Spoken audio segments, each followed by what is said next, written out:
Edukasi, motivasi, dan informasi seputar akuntansi. Nah, pada kesempatan kali ini kita akan kembali lagi dalam podcast akuntansi.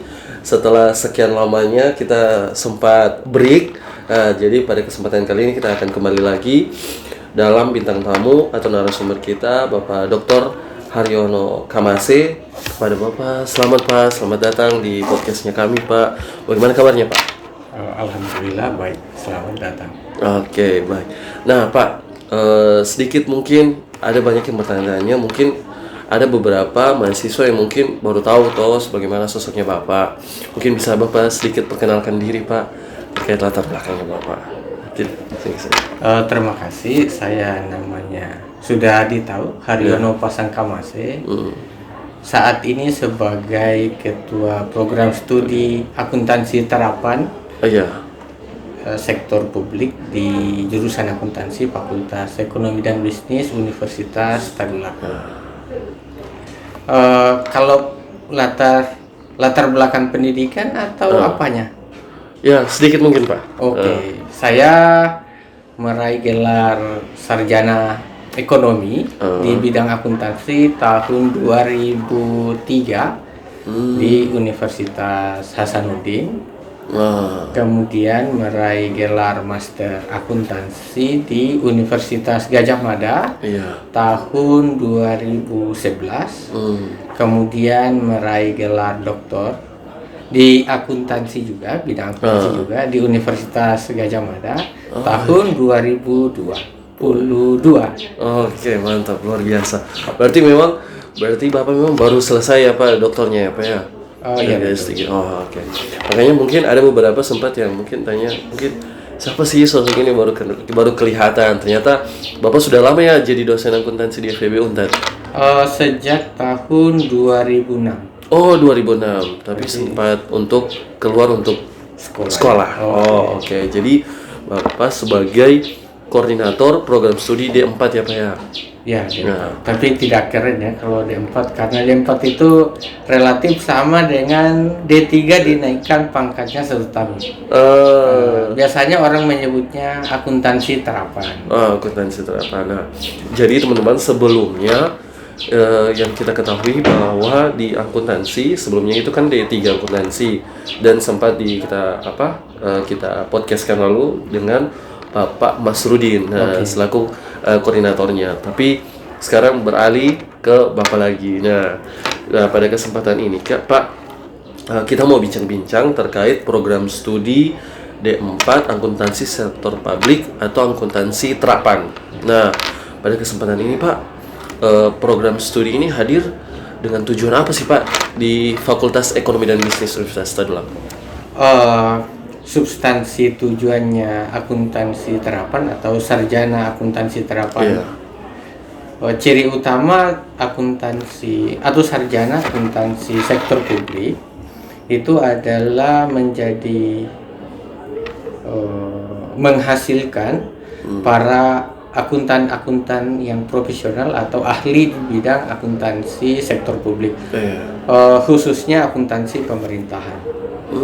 Jadi tujuan utamanya itu adalah mencapai lulusan yang berkualitas atau berkompetensi di bidang akuntansi sektor publik, khususnya akuntansi pemerintahan, yang kita harapkan bisa atau mampu menjadi akuntan-akuntan pemerintah yang profesional. Oke. Nah, mungkin banyak yang bertanya Pak, apalagi ini kan sudah mau dekat semester ganjil lagi Pak, penerimaan mahasiswa baru lagi.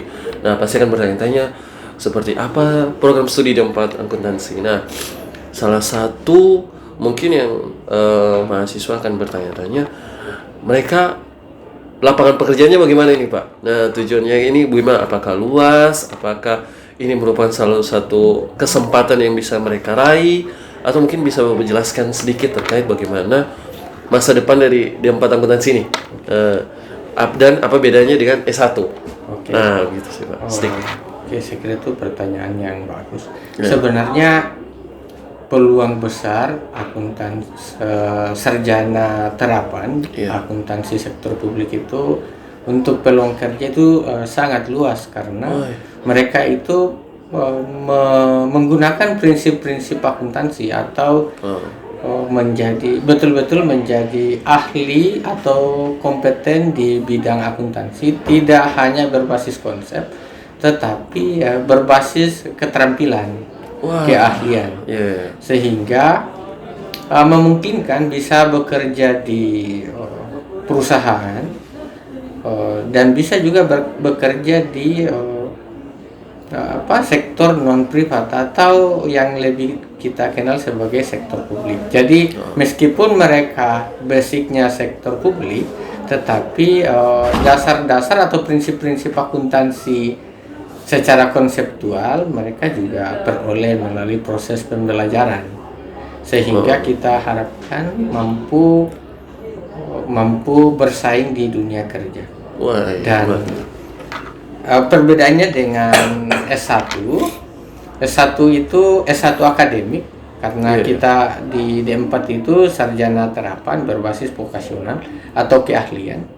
Kalau S1 itu ada perbandingan yang setara antara konseptual dan keterampilan, tetapi kalau di vokasional atau akuntansi terapan itu lebih diprioritaskan ke keterampilan. Jadi orientasinya 70% keahlian, keterampilan maksudnya, hard skillnya, soft skillnya itu yang konseptual sekitar 30%. Jadi 70 dengan 30%. Berbanding 70-30 ya Pak? Ya betul. Nah, berarti memang sangat punya peluang besar bagi D4 dalam memberikan lapangan pekerjaan bagi fresh graduate ke depannya. Mungkin perlu ditahu bahwa D4 ini atau sarjana terapan ini awalnya dari D3. Oh iya Pak. Ya. Karena peluang kerjanya lebih besar kalau kita naikkan jadi D4 atau sarjana terapan, maka di tahun 2020 kita berusaha supaya D3 yang berbasis akademik awalnya itu menjadi D4 atau sarjana terapan berbasis vokasional. Dan itulah yang proses yang berlangsung sampai saat ini. Oke, baik Pak. Jadi bisa sedikit kita pahami bahwa memang ada perbedaan antara S1 akuntansi dengan D4 akuntansi terapan. Nah, oke. Pak, mungkin saat ini mahasiswa makin bertanya-tanya, akreditasi akuntansi D4 sektor publik ini sekarang akreditasi apa Pak? Sebenarnya kita kan di D3 sebelum tahun 2020 itu sudah diakreditasi. Karena ada perubahan jenjang jadi sarjana terapan akuntansi sektor publik dari D3 akuntansi, maka nilainya juga itu diubah. Bukan nilainya diubah, tetapi disetarakan. Sebelumnya itu di D3 akreditasi B, kemudian disetarakan ke D4, jadi ada penilaian ulang, asesmen ulang, sehingga apakah akreditasi B itu layak untuk diemban di D4 dan hasilnya nilai B itu layak untuk diemban di akreditasinya D3 itu penilaiannya sama dengan D4. Jadi akreditasi D4 saat ini atau akuntansi terapan saat ini itu akreditasinya B. Berarti baik ya Pak ya? B baik. Baik, oke. Nah, pasti kita mengharapkan D4 akuntansi terkait akreditasi bisa meningkat Pak. Nah, itu yang kita harapkan. Iya betul. Ya, tapi kita tidak bisa hanya bergerak dari jurusan atau kita hanya bergerak dari program studi. Nah, kita pasti akan bergerak semua bekerja sama antara dosen terkait akademik, terkait mahasiswa. Nah, mungkin bisa Bapak jelaskan sedikit bagaimana bentuk supaya dalam bentuk sebagai mahasiswa, kami sebagai mahasiswa Pak, meskipun saya bukan D4 ya Pak ya, tapi maksudnya saya sebagai mahasiswa S1 juga yang terkait termasuk sebagai keluarga besar, keluarga mahasiswa Fakultas Ekonomi secara khusus jurusan akuntansi pasti memiliki ekspektasi yang lebih. Dan jadi apa sih maksudnya yang bisa menjadi bentuk kami sebagai mahasiswa istilahnya ini berikut serta dalam peningkatan program studi D4 terkait secara khusus akreditasi Pak, supaya bisa sama-sama dengan S1 seperti itu Pak. Peran mahasiswa dalam meningkatkan akreditasi. Ya, itu yang paling penting. Yang pertama, mahasiswanya harus belajar dengan keras. Ketika mahasiswanya berprestasi, maka itu tentunya menunjang akreditasi program studi. Misalnya, kita mendorong mahasiswa untuk turut serta mempublikasikan hasil tulisannya atau karya ilmiahnya. Nah, itu yang pertama. Yang kedua, kita mendorong mahasiswa supaya mengikuti kurikulum yang ada, mengikuti jenjang semester supaya bisa selesai tepat waktu. Karena jika mereka bisa selesai tepat waktu, maka itu juga poin plus untuk program studi, meningkatkan akreditasi program studi. Nah, kemudian mereka juga kita harapkan bisa berprestasi di luar akademik. Misalnya yang punya bakat-bakat tertentu itu bisa dimaksimalkan karena ada program MBKM dan itu sangat mendukung. Baik. Kalau boleh tahu Pak, apakah ada beberapa program MBKM yang bisa diikuti oleh D4 secara khusus mahasiswa D4? Sebenarnya program MBKM ini kan cocoknya memang di sekolah atau vokasi, vokasi, karena itu berbasis praktek lapangan. Sementara program akuntansi terapan ini atau sarjana terapan akuntansi sektor publik ini basisnya pelaksanaan atau praktek lapangan. Jadi kita mengharapkan mahasiswa di akuntansi sektor publik atau sarjana terapan akuntansi sektor publik itu bisa memanfaatkan minimal 2 semester di MBKM dan mereka harus atau wajib mengikuti PKL 1 semester sebesar 20 SKS. Jadi mereka itu basis lapangannya minimal 3 semester. Kalau boleh tahu Pak, kan ada beberapa mahasiswa baru mungkin yang 2022 ya Pak kan, maksudnya mau cari tahu apakah di semester berapa mereka bisa mengikuti kegiatan MBKM yang sempat Bapak jelaskan? Mereka itu dikasih peluang untuk ikut MBKM sejak semester 5, semester 6. Sebenarnya bukan semester 5 ya, semester 4. Semester 4 itu kan bisa di di dalam kampus dengan program studi yang berbeda. Nah, kemudian ada peluang untuk keluar di kampus semester 5 dan semester 6. Semester 7 mereka wajib PKL. Pak. Nah, kalau boleh tahu Pak, pasti mereka akan bertanya-tanya, mereka mau PKL di mana, mereka mau ikut MBKM di mana. Kalau misalnya dengan pengalaman mahasiswa yang mungkin D4 pernah sempat ikuti kegiatan MBKM Pak, mereka biasanya ditempatkan di mana Pak? Supaya mungkin mahasiswa yang lihat mereka bilang pikir-pikir, kayaknya saya cocoknya di sini, atau mereka cocoknya sukanya di sini, mungkin bisa menjadi referensi Pak. Yang sudah dilaksanakan itu rata-rata mereka di instansi pemerintah karena ciri utama akuntansi sektor publik kan di akuntansi pemerintah, khususnya akuntansi pemerintah daerah.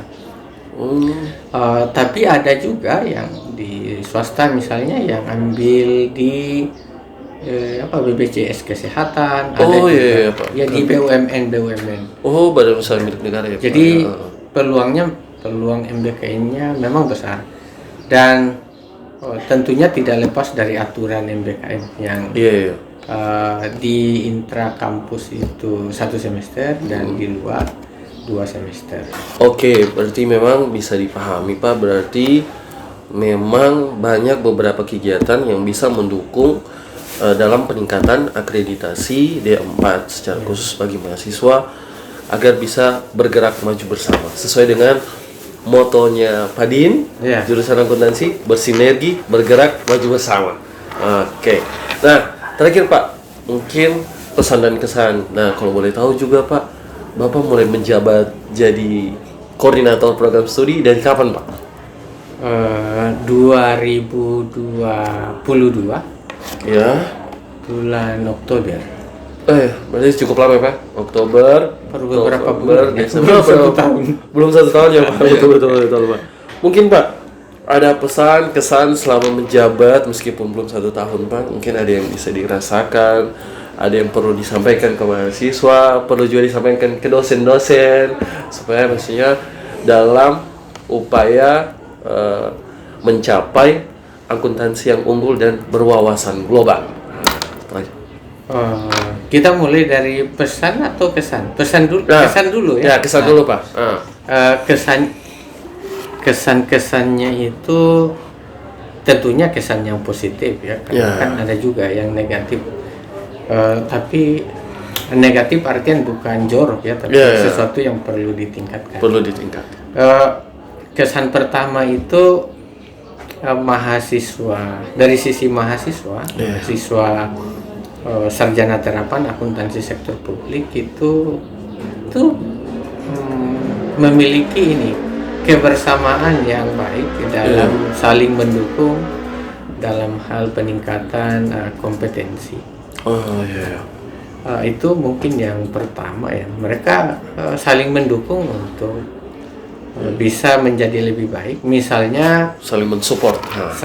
Misalnya ada kegiatan tertentu yang butuh dukungan, misalnya ada yang ikut lomba karya ilmiah, itu teman-temannya sangat mendukung jika mereka tahu bahwa teman-teman ini punya potensi yang baik dalam penulisan karya ilmiah, atau mengikuti lomba-lomba meskipun di luar konteks akademik, misalnya lomba yang karena tuntutan MBKM ada yang bisa lomba e-sport.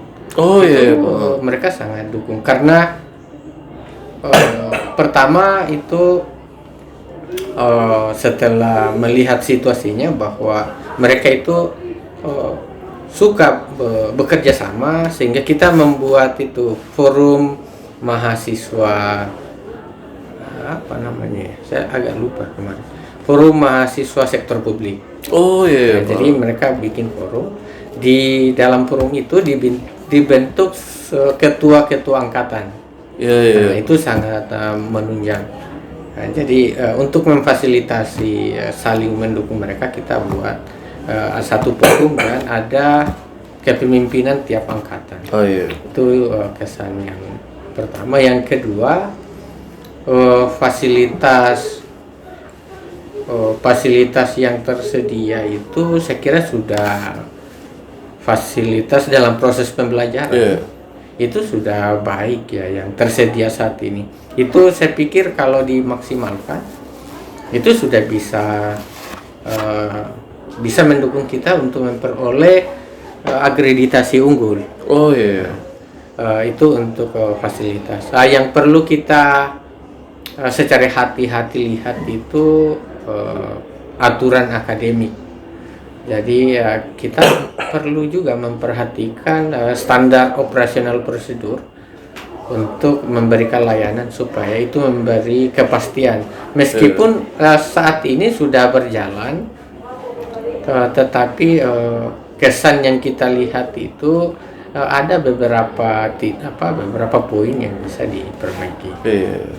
Saya kira 3 aspek penting itu yang bisa dilihat ya, atau kesan-kesan yang bisa dipandang.